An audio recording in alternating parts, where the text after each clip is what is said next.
Hey, math moment makers from all around the globe. Do we have another great episode ready for you to gobble up today? That is right. As you all know, we are often running webinars and other professional development opportunities for math moment makers, just like you, to keep pushing your practice further. Absolutely, John. We are super excited to share with you the audio masterclass replay of our recent webinar, Transform Your Textbook into a Curiosity Machine. For those who missed it, you can still watch the full HD video replay until this Friday, January 31st at makemathmoments.com/webinar. Or if you'd prefer, you can take any audio of this webinar in the comfort of your own earbuds. So if you're sitting on the couch, go ahead and sit on back. Or if you're out for a run, pick up the pace a little bit. Because here we go!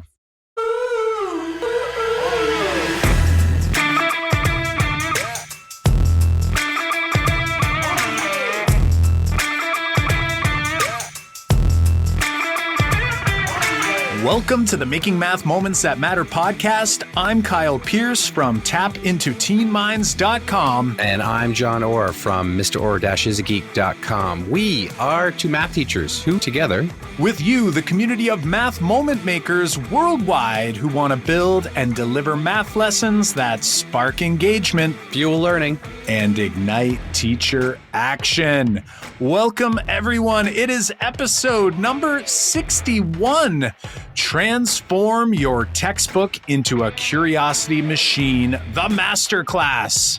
We are pumped to share this episode with you, and we're so happy to hear how pumped you are when we read your ratings and reviews on Apple Podcasts. Just like Apple Podcast listener Mark Likes Mac, who left us a 5-star rating and review that said, "Great PD session each week. I have learned so much from listening each week and look forward to evolving my classroom to a much better place to learn and do math." We are now at over 175 ratings and over 70 written reviews on Apple Podcasts from all over the world, and we can't thank you enough. Keep them coming, because the more ratings and reviews that the show gets, the more educators will be able to find our podcast online.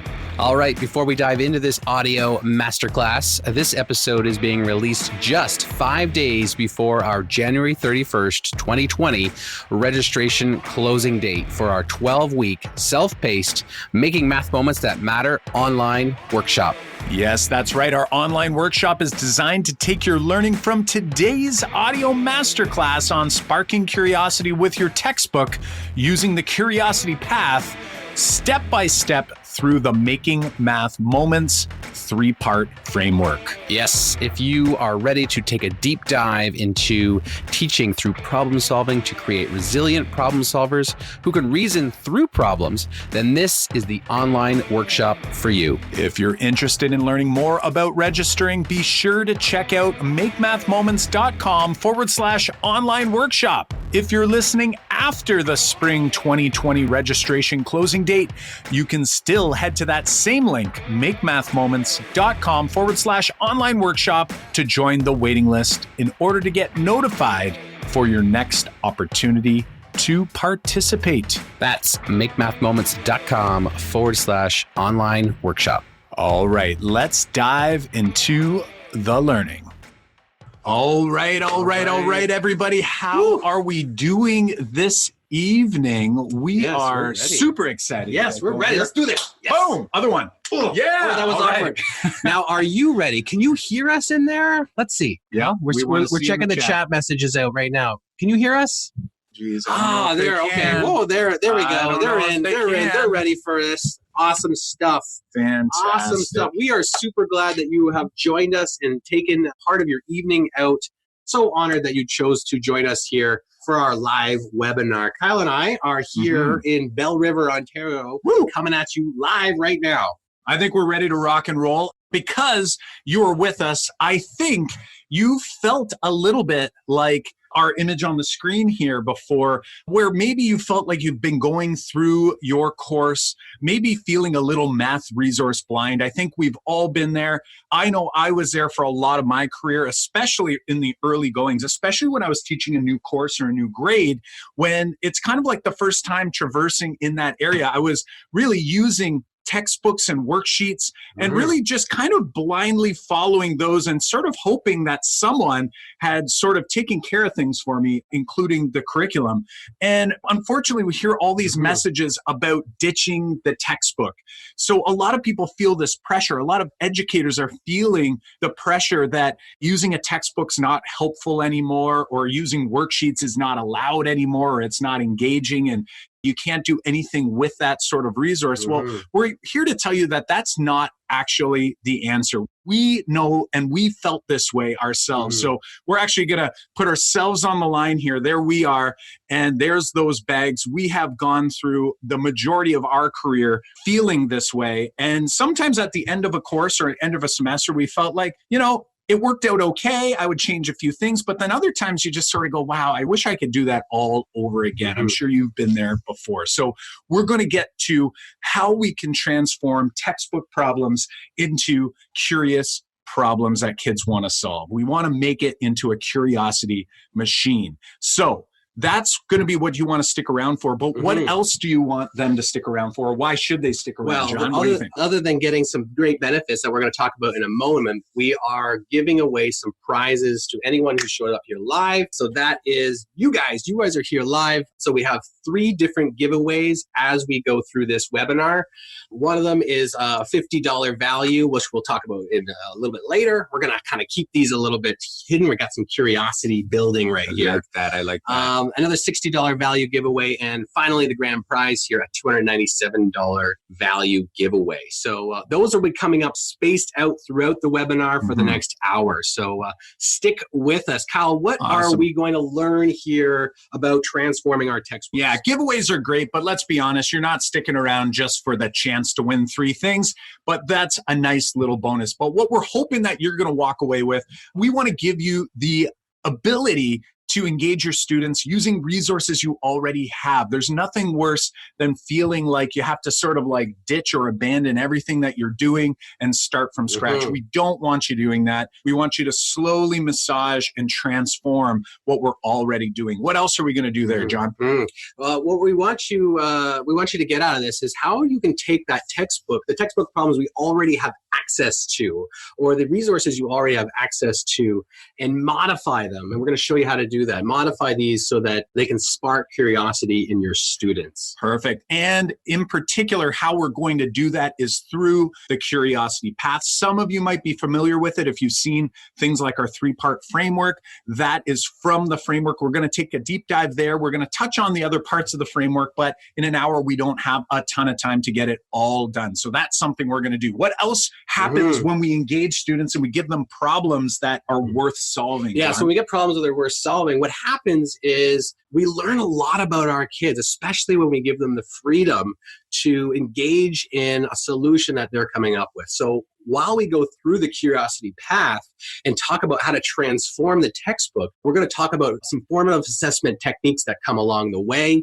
so that it can enhance your existing curriculum and maybe or your pacing guide. So the formative assessment techniques are kind of embedded into what we're going to be doing on a regular basis in our classrooms. Awesome. And we do all of this work. Again, sparking curiosity, John and I, we were blind for a number of years, not only with the resources we were using, but also with why we were sparking curiosity in our students in the first place. It's great. We want them to lean in and we want them to feel good about it, but we also need to make sure that we're promoting problem solving and building perseverance and resilience in our students. So we hope that that will be something you'll walk away with. So before we get going here, I'm going to turn the camera off just for a little bit here, just so we can focus and get ourselves going. You may or may not know, but I'm Kyle Pierce. I'm the guy here on the left of your screen.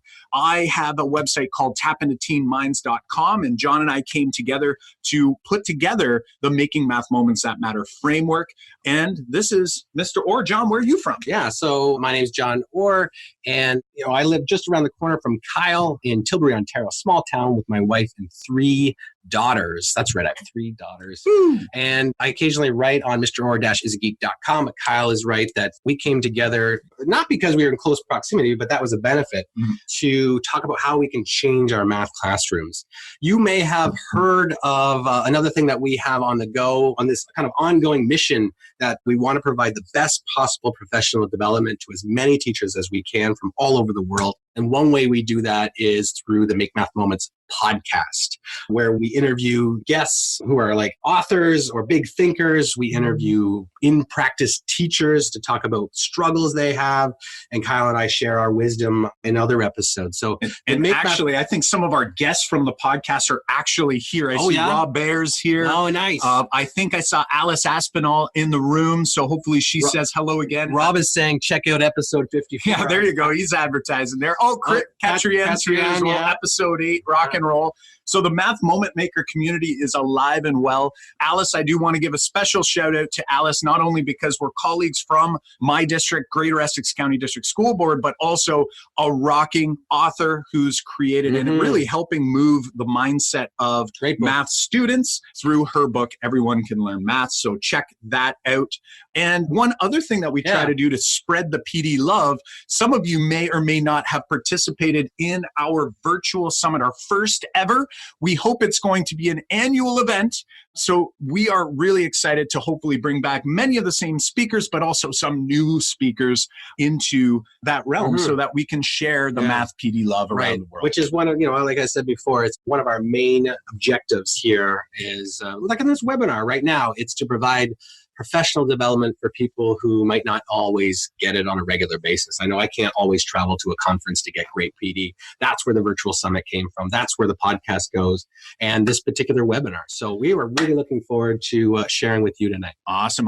And really what it all comes down to and what we're hoping to achieve through all of these different realms and portals, I suppose, or pathways to get this PD love out there is really so that we can all learn together how we can leverage the power of math moments and make math moments every single day. If you've been in part of our other webinars, we often say that it is not luck. It is not luck. Memorable moments can be created. So today we're going to talk about how we can make some of those memorable moments, at least get ourselves started to making those memorable moments by really helping to get our students to lean in during our math class. Right. So we want to get them to lean in. And one of those ways that we do that is like engagement is a huge buzzword. And people are talking about how do I get my kids to engage? But we want to talk about that, but also like how do I get them to lean in so that we can do some other things? Like getting them to be engaged in math is a struggle on its own. But once we have them engaged, what do we do with them? So that kind of brings us to what Kyle and I have been talking about for a good number of times. Why we put the podcast together, why we put all of our webinars and stuff together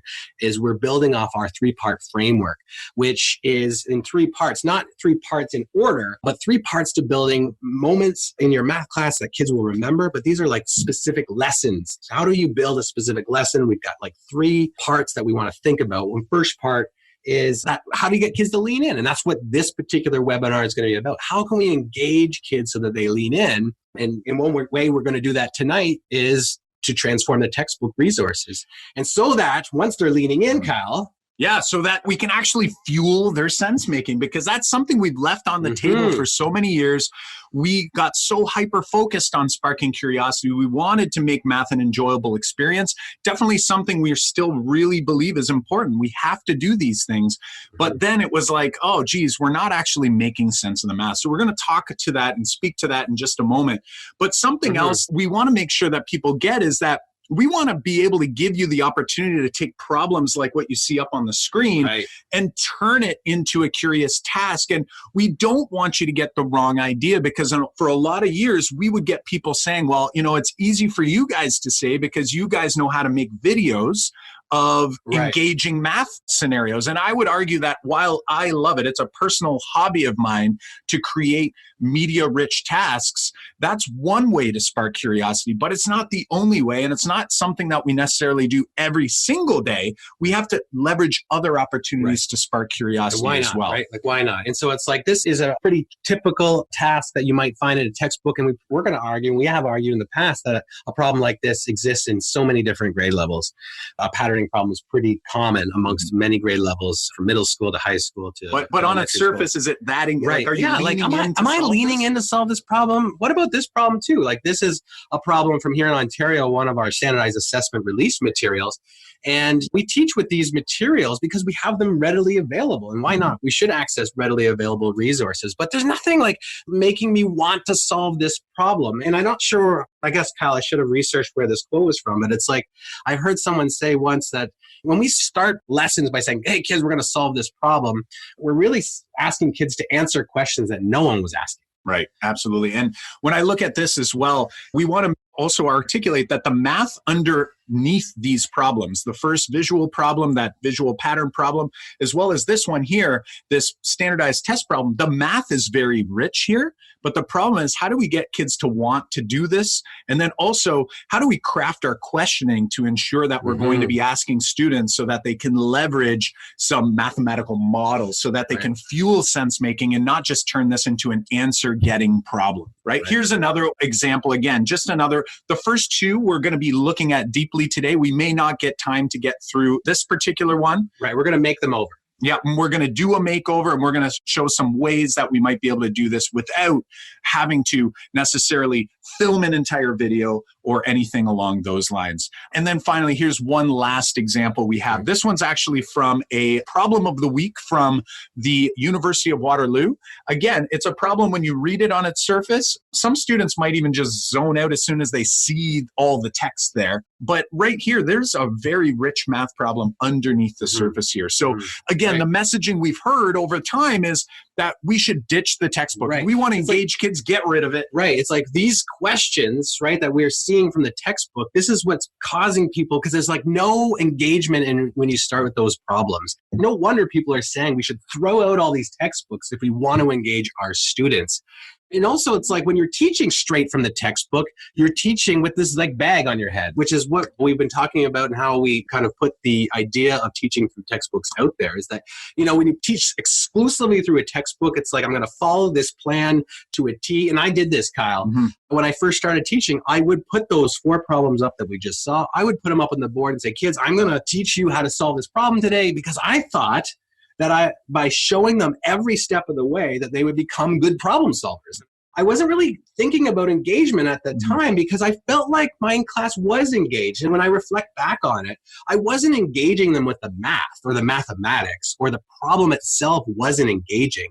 I feel like it was my personality. I was trying to like put a show on if I acted all excited. And if I acted, and I was excited. Like, don't get me wrong. I love math. You sound excited now, John. I am excited now. And so then, like, if I act excited, if I was animated, that my students would lean in.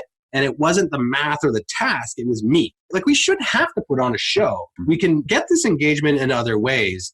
You know, but throwing out the textbook has its own problems, right? Like, sometimes, like, we can't throw out a textbook. Some people have to go by a prescribed set of curriculum from their district. Pacing guide or, you know, and like, once you throw out that textbook, it's like, now what? Right, Kyle? And where are you after you throw out the textbook? And I know I tried to do this. That was the messaging I was hearing. I even, maybe not intentionally, but kind of gave off that impression to many educators I was teaching with and working with. And when you do that, and you're not sure what to replace it with, you sort of feel like you're in the middle of no man's land. You're not really sure what to do. Where am I going to get my material from? I can't create all of this stuff on my own every single night, every single day. This is going to be really hard work. So engagement is one thing. We're going to talk about how we can make that over. Something else I want to talk about is once we get kids to lean in a little bit, what are the types of questions that we're asking our kids? How are we posing the questions? And we're going to argue today that by trying to spark curiosity in our students, by trying to transform what might seem like a boring word problem into something just a little bit different, but using still the same nuts and bolts of the context, that can transform how students learn the mathematics. And this was highlighted very, very well. If you saw my tweet that went out yesterday, David Epstein came up with a book called Range. I was really curious. It's not necessarily aimed at educators or math educators in particular, but I was really curious about the subtitle here where it says, Why Generalists Triumph in a Specialized World. Such a great read. I'm only midway through this book so far, but I had to include it because in chapter 4, he quotes this idea and he brings out research from around the world. And when they went into different classrooms around the world in every country, they saw all kinds of differences in the classrooms. They saw things from kids sitting in rows to kids standing up to how they came into class to how they got to leave class, the homework, all of those things. But none of those elements actually led to a difference in student achievement. But there was something that they picked up on that actually did. And it was the two main types of questions that teachers used. And they categorized them as using procedures questions. And the other was making connections questions. So for us, that would be like the answer getting procedure, like follow these steps. And then the other is more of a conceptual type question. Now, in the United States in particular, I don't have the stats for Canada where we're from, but in the United States, which is very similar to how we do things here in Canada, about 1/5 of those questions posed to students began, and I've underlined that for a reason here, they began as making connections problems. So let's do some quick math here. 4/5. 4/5 are procedure-based, using procedure problems. 1/5 are making connection problems. So that's a concern to me right on the onset. Only 20% of the questions. Here's something that is even more upsetting. What's more upsetting about this is that by the time students were done soliciting hints and essentially asking the teacher to tell them the answer. Mr. Pierce, I don't get it. I don't get it. Or what's the next step? Yeah, or am I on the right track? How do I start this? Right? And then I say, yes, you're on the right track. Or I say, oh, maybe try this instead. By the time they were done doing that, 0%, none of them remained making connections questions. Now, that to me is a huge issue. And we're going to argue today that by making these problems over, like this visual pattern problem, like this jugs of milk problem, or this guzzling gas problem, or this every vote counts problem, by making them over, by sparking curiosity through what we call the curiosity path, we are going to argue that it's going to give you a much better chance at not only asking making connection problems, more of them, but also keeping them making connections problems through to the end. And at the end of the day, for us, the whole purpose of why we're doing what we're doing today is about this idea of using curiosity to get our students to the point of which we can help them make sense of the mathematics. And to me, in that book, it gave me chills, but not the right kind of chills. It gave me sort of a chill of worry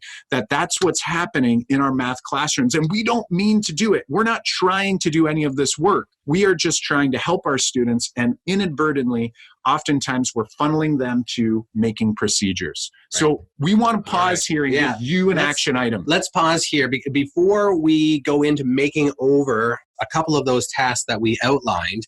We want to pause and give you a chance to lean in here and share with us a prompt. We're going to ask you to do this. We want you to think of a lesson that you had kids engaged and leaning in to learn. So think about something that you had in the past that we're like, yes, all of my students were engaged, or not all, maybe not all. We'll admit that doesn't happen all the time. It can be rare that you get every single kid in at every time. So we're not saying this is going to be like perfect, but think of a lesson where you had kids that were engaged and they were leaning in to learn.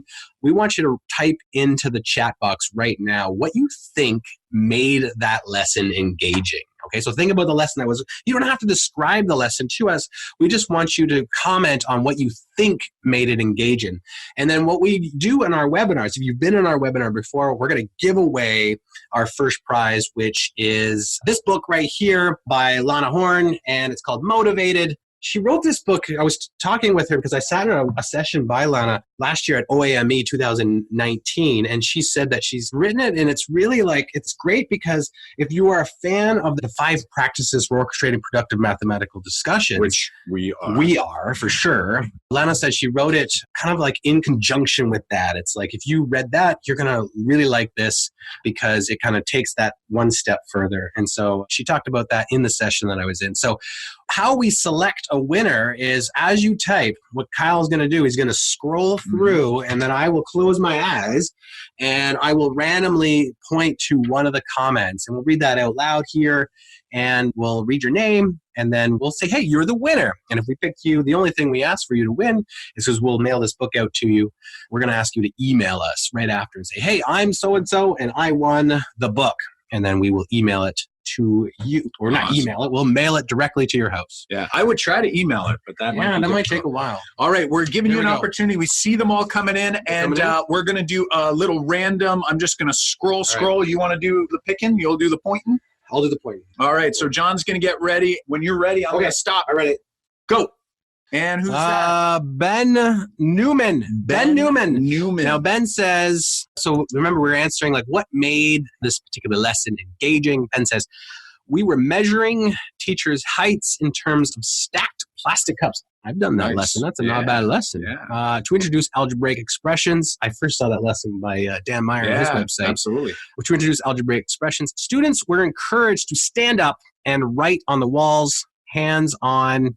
I guess he's saying it's hands-on using the cups. And I agree here, Ben, that when we get hands-on, that can be definitely engaged for a good chunk of our students. So many of our students need that hands-on to kind of get into the math. Fantastic. Experience the math. So know what we're going to have Ben do. So awesome. And Ben says, built on Dan Meyer's work. Awesome. Ben, what we're going to have you do is reply to any of the emails you may still have from this particular webinar. Really, it can be any email that you've ever received to us. That'll get it to us just so we can get your mailing address and your information. So we'll get that off to you. And I think we're ready to keep on rocking. All right, we're ready. So what we'll do is we'll turn the video off so you can get your full attention on the slides.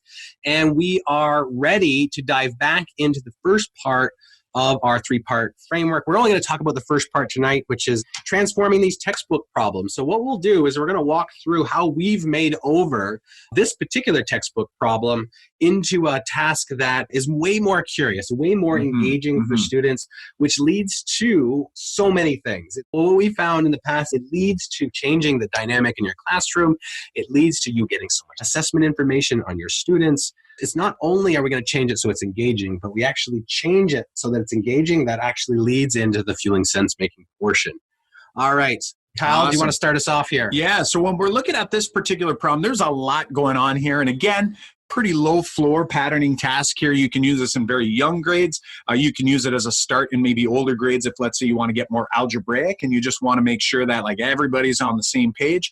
But really, there's a lot going on here. There's not really a whole lot I'm curious about. So it really comes down to questioning and essentially what you're bringing into the mix. And this particular style of problem, I really learned a lot from Michael Fenton when he did some patterning tasks at a workshop I saw him do back at NCTM a couple years ago.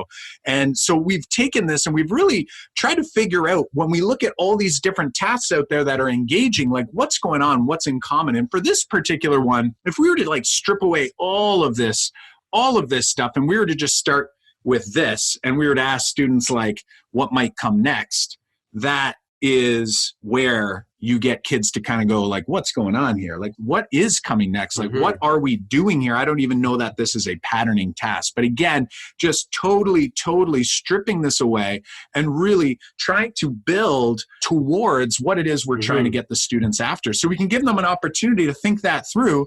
And then once we share that second figure, now we can get them thinking like, all right, now what is happening? And what I love about this small thing, let's just back this up for a sec. So we went from here, stripping away some stuff to asking them to predict here for a moment, to guess. And then when we get to this point, what I love is what pops out of this question mark right here. It's like, I love the discussions that happen. Kids will be like, what do you mean? I don't have enough information. Absolutely. And this is the part that we talked about, getting assessment information. And when you hear kids say what they think the next one's going to be, even though we don't know a lot of information about this pattern, like you know because you saw the original one, but they wouldn't have known what it's going to come next. And when you say, what does it look like? And then they say what they think it looks like, or they draw it, and you say, why do you think that? Listen. Because the listening is so important, because if they start to use language about the patterning that you're working towards, or maybe they're not using it, and that also tells you a lot of information. Like, I love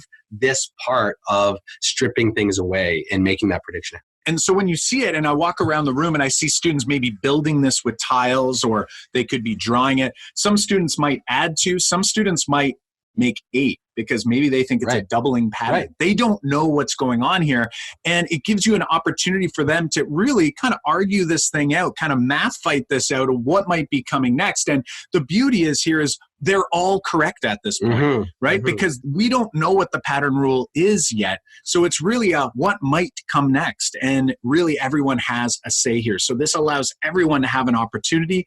And then once a student does come in and we go, okay, well, let's look at it. What if it's this? Then all of a sudden kids are going, all right, now I feel like something might be going on here. And again, this is a very simple pattern. We try to keep it very, very low floor to start, but you can do this with any type of patterning task. And the beauty is we're doing it animated for you right now, but this could be something that you literally build and cover up on your table with your document camera. This could be something that you literally just make some shapes in a PowerPoint slide or a Keynote slide deck. I've used Smart Notebook for a number of years, and sometimes I just take a white rectangle and cover up the problems that's already in my textbook, so I don't have to recreate anything.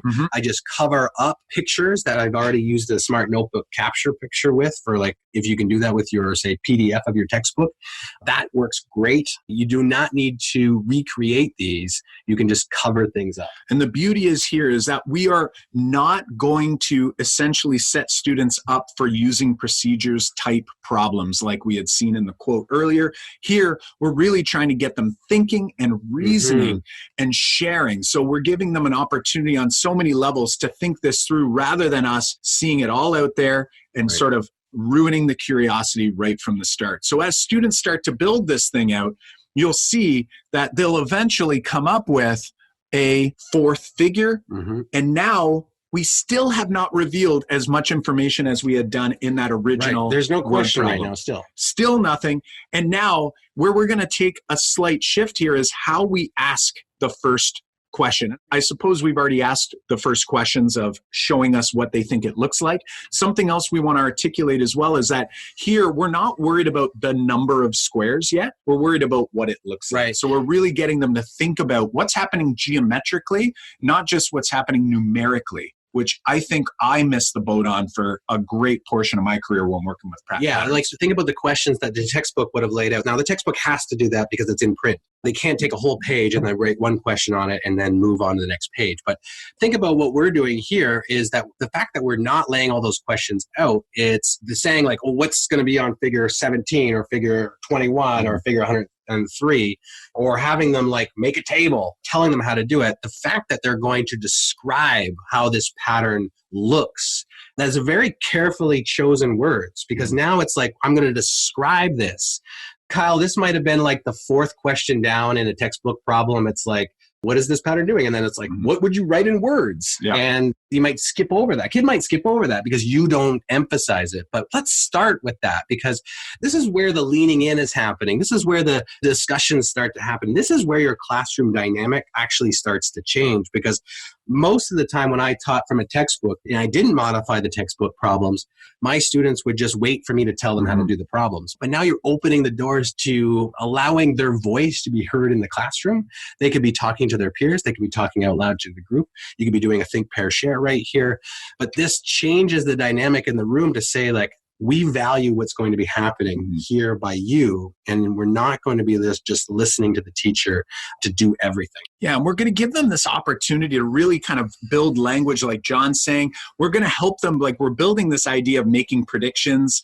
And in this particular case, we're really trying to hone in on them, getting an understanding of like, I also like to reword that last question as, pretend that your friend isn't here today and they called you right now on the phone. You don't have the opportunity to take a photo and send it to them. What would you do? How would you describe how he or she would build this pattern with not being here and not seeing anything that you've seen on the screen? How are you going to describe that to them? Okay, figure 1 is going to look like what?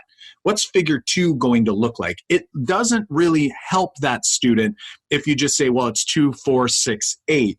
What we want to know is like, what's this going to look like? We can worry about the numbers later. We can tally all of that stuff up later. So we can help them start building this out and figuring out, what does this pattern look like? Then you can start thinking about how many squares, right? That's when we don't want to rush to the table here. This is something that we tend to see, especially when we use problems out of textbooks, is that like the go-to strategy when we're working with patterns of any type is to go to a table of values and strip away the geometric representation and only go to the numeric. And as soon as you do that, then you lose a sense of what the pattern even was in the first place. Like, what are these numbers actually? I have no visual when I look at that table unless I spend enough time exploring with the numeric and geometric. So we're not saying tables are bad. We want to get to the table eventually, but we need to spend an adequate amount of time with the geometric, especially early on in the process, so that students can build their understanding of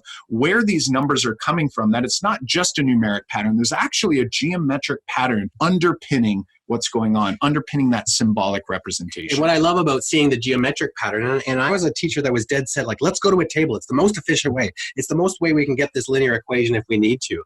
But from seeing the geometric pattern and seeing how it changes, it opens your eyes to fueling the sense making and making connections amongst the concepts at such a deeper level than I ever did before. And it was really simply because the language that we used that was different from the textbook. It was language about, what does the next one look like? Describe it. That's the important part here. Like, what does 17 look like?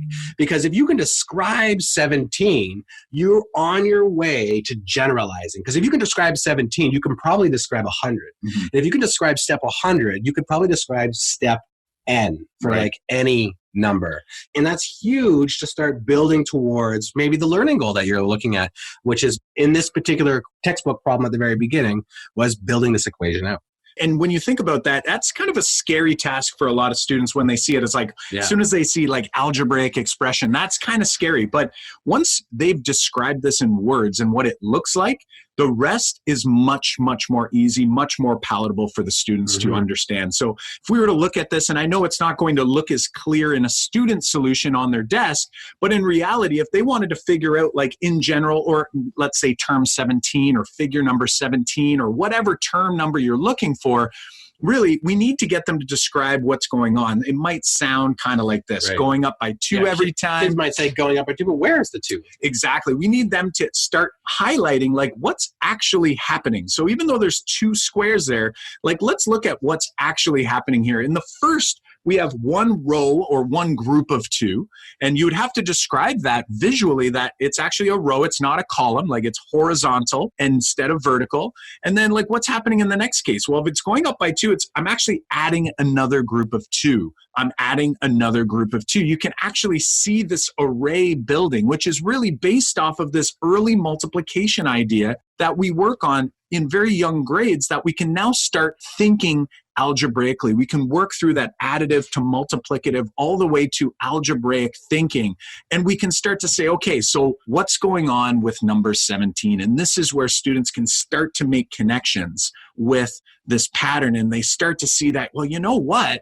The number of items in every group, the quota of every group is staying the same. It's 2 every time, but it's the number of groups, or the number of rows, that is changing. And when you engage in this way, this gradual release of, I would say, information and responsibility with our students, they'll step up to the plate and they'll be able to come up with some really, really great descriptions that will paint you a very clear picture of what's going on. So for 17, figure 17, it's going to look like 17 rows of 2. You'll notice we move from the array to like an area model. We're actually getting more abstract here, or 27 groups of 2, or n groups of 2. At this point, students can start to cut down some of this language, and we can say, man, it's taken a long time to write all of this stuff out.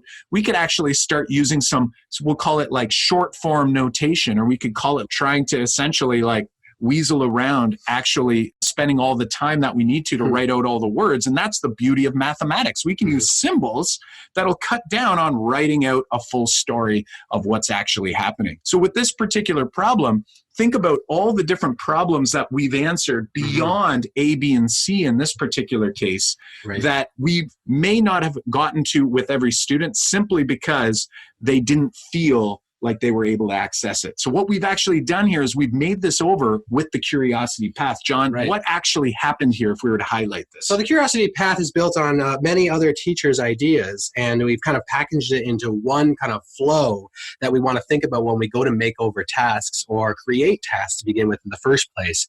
And so that work we've just kind of consolidated into this one kind of plan that we have found over using this over and over and over again to make over our textbook problems. So many of actually the problems that you might have found on Tap Into Teen Minds or mrorr-geek have been made over using the curiosity path. And so what we call the curiosity path starts with this one big idea, is that we can withhold information.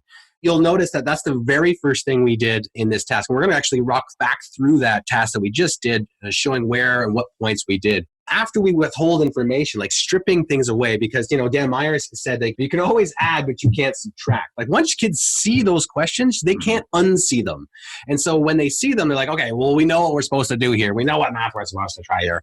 And they can't unsee that. You can't get that curiosity back if you give them everything up front. So with almost everything on curiosity and engagement, we believe, hinges on taking stuff away so that we can build anticipation, right? So if we can take it away and not give them everything, then there's this wonder in our mind. Like think about every great mystery story, every great show that you've ever watched. What happens is why you want to watch the next episode on Netflix, or why you want to keep watching that particular episode, is because the creators of the show have created an information gap. Right. You started with something, and then they've created this, I want to know this other thing, but I don't know the in-between. That's what we're doing when we strip stuff away. Absolutely. And if you've seen John and my work before, if you've been in any of our webinars, if you've done any of the listening on the podcast, you know that we're big fans of the Notice and Wonder protocol. So we're going to argue that that's the next step of the curiosity path. But notice that we didn't actually use those words here.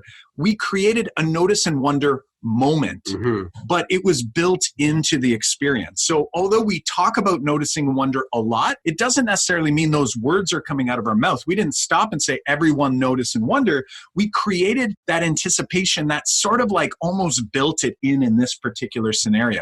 So that's something we want to kind of watch out for, is that not every single task is going to be a formal notice and wonder protocol like you might hear us talking about in our framework and many other ideas, but that is really key. And then you'll notice we frame it as estimation. In this particular case, it was more of a prediction, but it's really thinking about using your estimation skills and your reasoning skills and essentially building this ability to make reasonable predictions. So we have these 4 pieces, and we believe that you can make over any problem in any textbook. And now, not every problem in every textbook is an amazing problem, right? There's a lot of problems in there. Some are better than others. But for the most part, if you're looking at that problem and saying, this hits my curriculum goals and my learning goal for this unit or this particular lesson, but you look at it and you say, I don't think the kids are going to really lean in here. And then what do you end up doing? You end up solving the problem for them on the board, or you're giving them so many hints that now it's just a using procedures problem.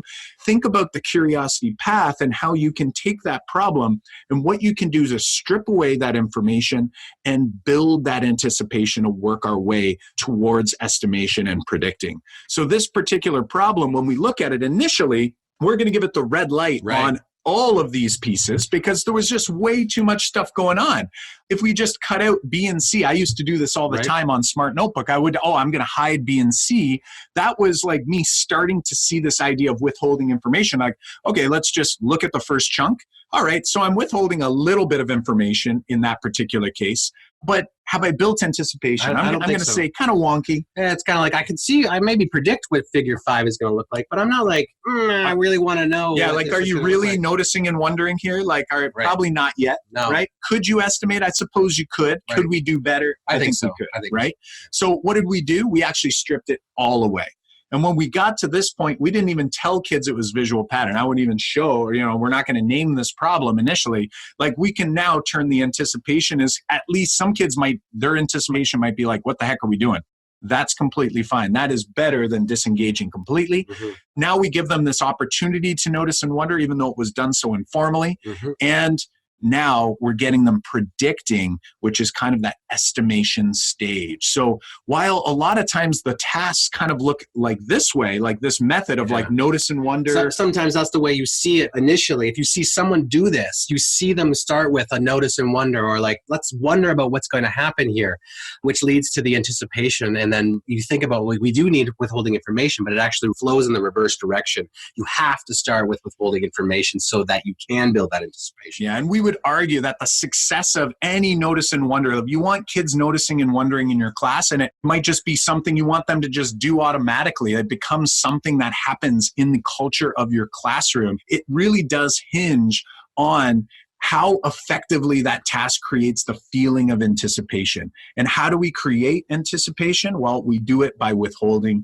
some information. So that's something that we're really, really going to pitch. Keeping in mind those 4 pieces from the curiosity path, we are going to show you just a bit of the next task, but I don't think we'll have the time to go through the whole thing. What do you think, John? I think so. We're already at 45 minutes. I know. Holy moly. I know. It always happens this way. All right. So here's the second task. We want you to get a good look at it because we're actually going to give you an action item here. We're going to leave this up, but we're going to ask you to chat in the chat box. We want you to seriously consider this problem. So we're going to stop talking for a few moments because we want you to read it. And I know that I can't read if someone's talking over my ears. So read this problem, and what we want you to do is type in the chat box how you might apply maybe just a part of the curiosity path. Like, what could you do here to make this task more curious, a little bit more engaging? I know that's a lot to think about, making over your own task on the fly here in a few minutes, but think about what that might look like for you. Kyle, let's go on mute here for a minute. Give them a chance to read it. And before we do, I do want to let you know, like, you're not just doing this. I mean, not only is it important for you to actually put this into practice, so that's why we're getting you to transfer this knowledge. We want you to transform how you look at these problems, but we're also going to sweeten the deal a little bit. We're going to also throw into the mix a Whitebook flip chart pack. Our buddies at Whitebook are fantastic supporters of math educators, and they are always stepping up to the plate to offer giveaways to you folks. So this 10-pack of Whitebook flip charts, super awesome, super portable. Make sure you get sharing in the chat box for a chance to win. So here's that question again. I'm going to mute now. We're going to turn the camera off. We'll give you a couple minutes to think about this. All right. We've given you a little bit of time here. Some people are coming up with great things. We've been kind of looking through the chat. John's going to do some scrolling for me. I'm going to do one of these. All right, Kyle. And we're going to pick. We're not ranking by any means. It's totally random. So it's not like this is the best one or it's, whatever. Right. Here we go. Kyle, choose. Are we ready? And go. What did we get? Melanie. Looks like Melanie says, show a picture of jugs of milk and in the same picture, the empty cartons. Just the picture. Then ask them what you notice and wonder. No numbers. I like that. Is that like an effective use of the curiosity path? That sounds like you nailed it. Away. I think there's a lot of stripping away. You've totally nailed it. I'm going to write down Melanie's name right here just so I can wait. Melanie. Again, Melanie, hit the reply button on any email for this webinar or anything else you've received from us. We'll get you hooked up and we'll link you up with Frank and Toby from Whitebook. They will send that to your house. I saw so many different people talking about like physically bringing in containers or showing images of it. For me, I have on my site, one of my sites is mathisvisual.com, and the way I stripped it away, and I'm a little bit of an animation geek, but by all means, you literally could take this and you could draw this on the board, or you could create it in Smart Notebook or whatever software you decide to use. And I just wanted, before you get into this, I saw a few people say numberless problems. And I think it's such an engaging thing to take out the numbers and ask kids to like wonder about what the numbers could be as they go through. And is that Chase Orton that does a lot of the numberless word problems? I love the fact that it's like, if the number was this, then it would be like this. And think about all the practice that's going on there if you're trying to figure out different numbers. So stripping numbers away, huge. Yeah, so we're going to have a look here, and I'll click off the video for a second. This is kind of like how I envisioned it, which it sounds very similar to how you were describing it, either bringing in containers. This is a little more abstract, so you don't even know it's milk, you don't even know it's cartons or anything. So this kind of demyths or sort of debunks the myth that it has to be real world or it has to apply to my daily life or whatever. Here, it's just like, what the heck just happened there? Right? And I give kids some time to think about it. So obviously noticing and wondering is a big deal. And Kyle, they can get these videos on Math is Visual. Absolutely. This one is up on Math is Visual. The question we land on is basically nice and simple. How many of these will it take to fill that? And if you look at this, think about how accessible this problem is. We saw one of these boxes, one of these squares filled up.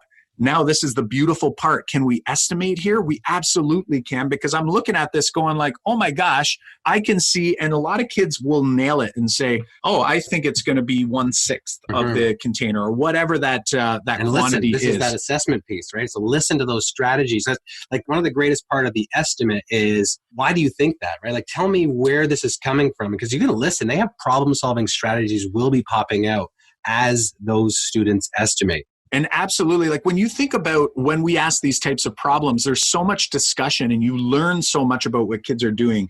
You are constantly assessing. We said we want to make your textbook into a curiosity machine.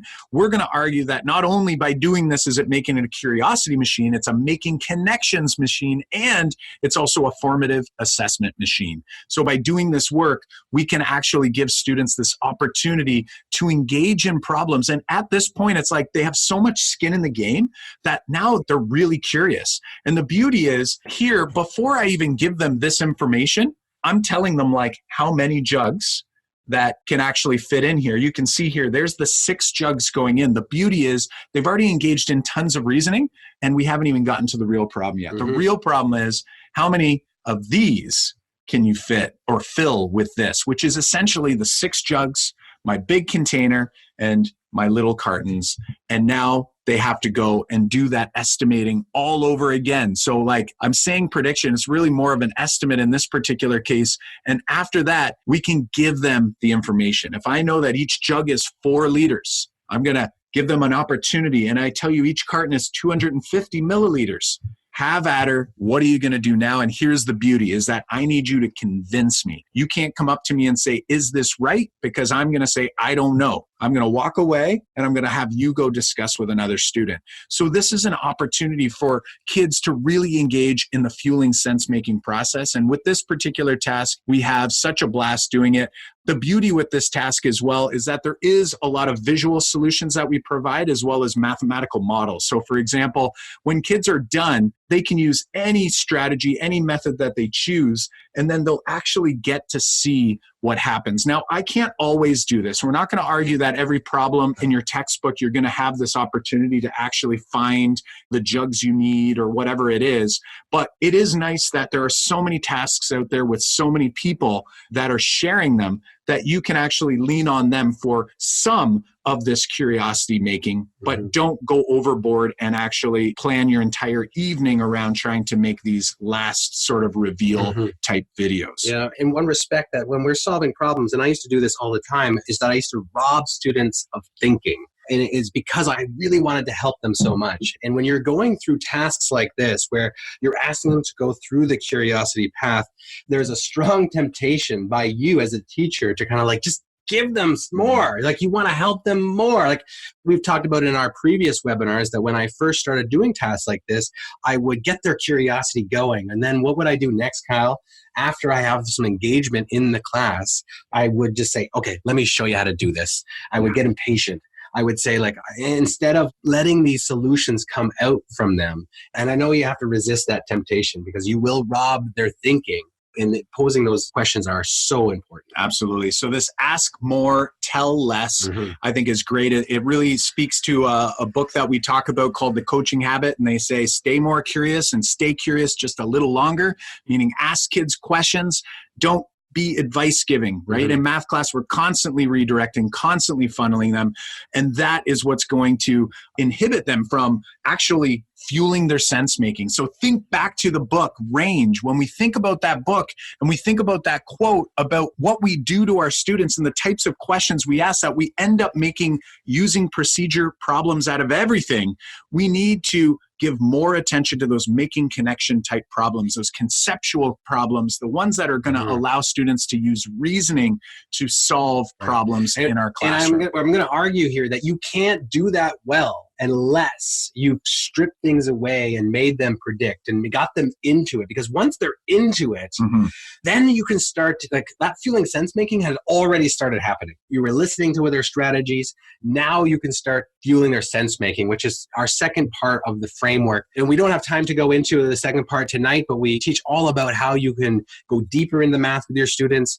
The third part of our framework is the teacher moves. Like, how can you teach? Like, what are the moves? Like, what are the things we have to do beforehand? Because there's a lot of planning that has to go into these kinds of problems. What are you doing beforehand of the lesson? What are you doing while the lesson is going on to bring out the most in your students and not, say, giving them all these answers and getting these making connections kind of problems? What are we doing after the lesson? Are we just going on to the next lesson because the textbook told us to? We have that bag on our head that just says follow the textbook one after the other? Or are we just going to go search the internet again, which is still like having a bag on our head? Be like, let's go. I'm still lost. I'm not sure exactly what to do next. We got to think about what's going to happen with our students. So that's the three-part framework. We talk mostly about sparking curiosity here, even though we showed you how we fueled sense making in a couple of those tasks. Yeah. We didn't get to go through like a full consolidation of what that would look like with students. We do have some other resources, though, just to keep in mind. One resource that you could definitely check out is our three-part framework guidebook, which is online, but you can link to it just by heading to makemathmoments.com/next steps. And in these next steps, what we're actually going to do is actually going to give you a bunch of different resources that we can use in order to dive into sparking curiosity even further, but then also into our other two parts of the framework. So we're going to start actually wrapping things up here. We do have another giveaway We still. do. We absolutely do. So before we get to it, we want to make sure that we've covered some of our bases here. We said that we were going to talk about engaging your students using resources you already have.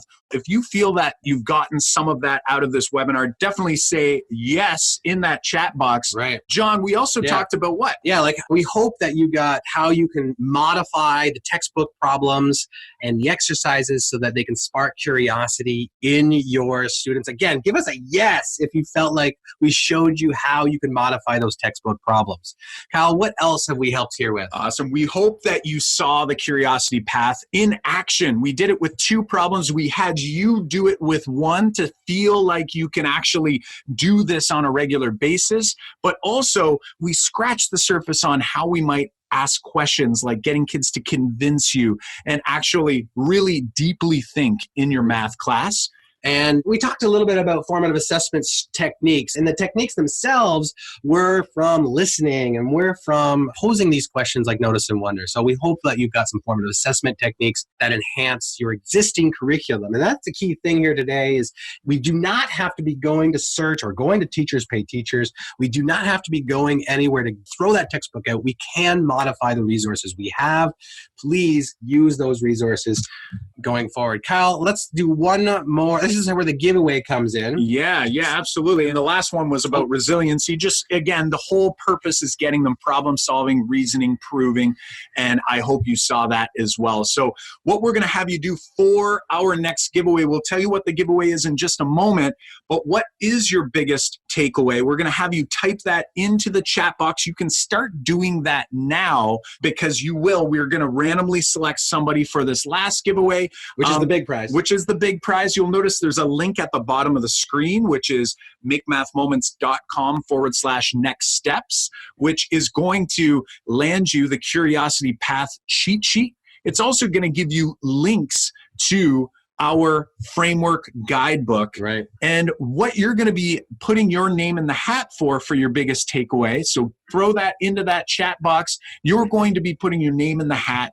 to win a seat in our upcoming online workshop, which is now open for registration. So the online workshop, we talked about the framework being like, we talked about sparking curiosity with your textbooks here, which is actually a part of a lesson we have in the workshop. It's a 6-module workshop. Each module has a few lessons. And we teach the rest of the framework. We teach not only just what you saw here, many other parts about sparking curiosity, other than your textbook, other resources. We talk about how to plan. We talk about assessment. We talk about basically, it's like your go-to resource, your step-by-step guide on how you can make math moments in your classroom and modify your lessons so that you're sparking curiosity, but also fueling that sense making. So we've got lots of things in there. We've ran this course 3 times already. We've had over 350 educators through the program by registering for the program. Remember, if you're going to win, one of you is going to win a seat in this. But if you don't, we just want to give you some information. If you're going to win, you want to know about it. But if you're not, we want to make it clear what the course does. But you get all the downloadable and lesson guides and templates for the lessons that we share in there. We walk through particular lessons that you can use in your classrooms. We'd say it's aimed at grades, we say the lessons are applicable to kindergarten through grade 12. However, the lesson examples we give in there are ranged from grades 3 to grades 10. We don't have any higher level mathematics examples, even though the principles can be applied.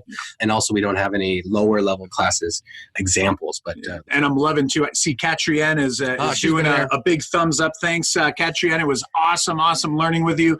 We are wrapping up our 3rd cohort right now. We do live chats as well throughout that online workshop. We try to keep things super high quality. So just like these slide decks, we're using all the same style to try to put things together. Each video is closed captioning, and we also have transcripts that you can print off and download for every single video lesson. And we really try to build your content knowledge as we work our way through as well. So it's all learn at your own pace. So that's something to keep in mind, is that when you go into this, like a lot of people think online workshop, like I have to log in on Tuesday night and I have to be a part of things live.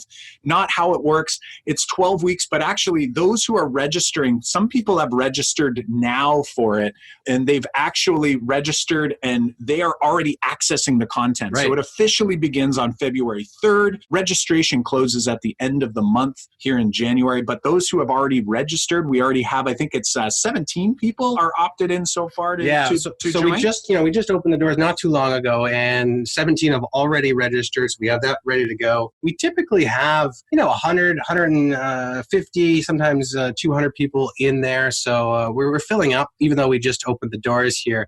What I find, what I was always looking for is we really know that there's a strong community of people in the workshop. Why we close the doors is that everyone starts around the same time, even though some people have early access right now, is that it starts on February 3rd officially, and then everyone kind of goes through the same program at the same time, even though it's completely online, it's completely at your own pace.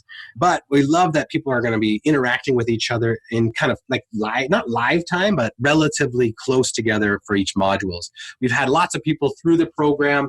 Alana from New York, she's an educator who works with not only students, but also teachers. She got a lot out of the program. We had a great time chatting with her about some of the struggles that she had, and loved that she was trying new things out. We talked with Sarah Jane Wells, who went through our program. She, had this renewed sense of energy, talked a lot about how that changed her practice. Matthew McCouch, who is from Victoria, BC, Canada here, he loved this idea that there was so many takeaways right away. Yeah. And that's one thing you get out of the workshop. And a beauty too here, if you're interested in learning more from them, they've actually been on the podcast, which is great. So we have some friends in the chat box, like Rob, who's still with us right now in the chat box. So check out those episodes if you're curious. If you're kind of wondering is it right for me, totally check those out. I see Ryan is in here as well. Ryan's in the current cohort, just wrap things up. And thanks again, Ryan, for the thumbs up and the high recommendation there that you've provided. So this is what it's all about for us. We go through 6 different modules. We really try to make this as awesome and as doable as possible for everyone, just like we've tried to do in this workshop or this online webinar right now. This first module is actually a full day workshop that we've chopped up, we've captioned it, and we've really tried to give you a sense as to what it's like to learn live with us before we head into more of these webinar style videos. Right. We've got face-to-face videos plus that live webinar. And, module 2 is specifically about what we were doing here tonight, but more in depth. The whole module itself is about engaging your students that spark curiosity. And you'll notice one of those check marks right there are about how to transform textbook problems into curious tasks. So there's lots more to learn on just sparking curiosity, we feel. And really, this is really we've been working for a number of years trying to figure out what goes into making our lessons memorable for our students. And we've built all this. And one of the big ideas is we went through a number of years figuring all this out. We don't want you to do the same thing. We want to help you expedite that process, and we can help you right away. Yeah, and we try to give you as many action items as we can that are useful to you. We're not making people do action items and submitting things to the discussion board that aren't valuable to you. We really try to focus in on that reflective piece.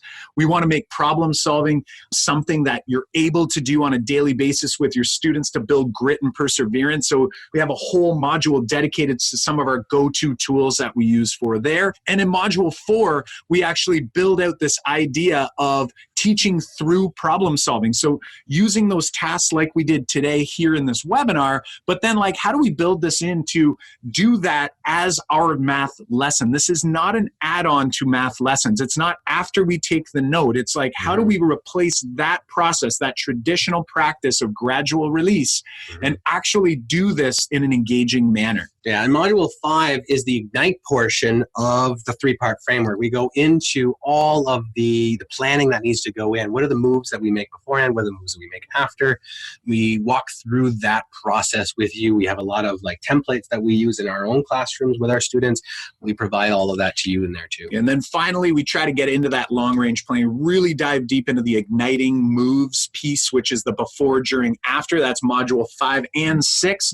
We really stress those pieces. So this is something that we do. We have a full refund guarantee. If you do that full workshop and you feel like you didn't use it, you didn't feel like you learned something that you can implement in your classroom, we have never had anyone take us up on that. We've had over 350 people through, every single one of them. The only time we had a refund was someone actually lost their teaching position and had to go into another profession and said, I'm kind of in a jam here. And we said, absolutely, even though they did say they learned something. So they didn't have to use that for the reason we put it out there, but it is there for you. So if you're open-minded, if you're a risk taker, if you're eager to learn, and usually if you're looking for PD credits, we're working on that right now. We should have more information about that in the next week. We definitely have a certificate ready to go, and many teachers use that certificate with their district to gain PD hours with their district. So if that's what you need, you've got that. And if you need other things, then we can work towards that.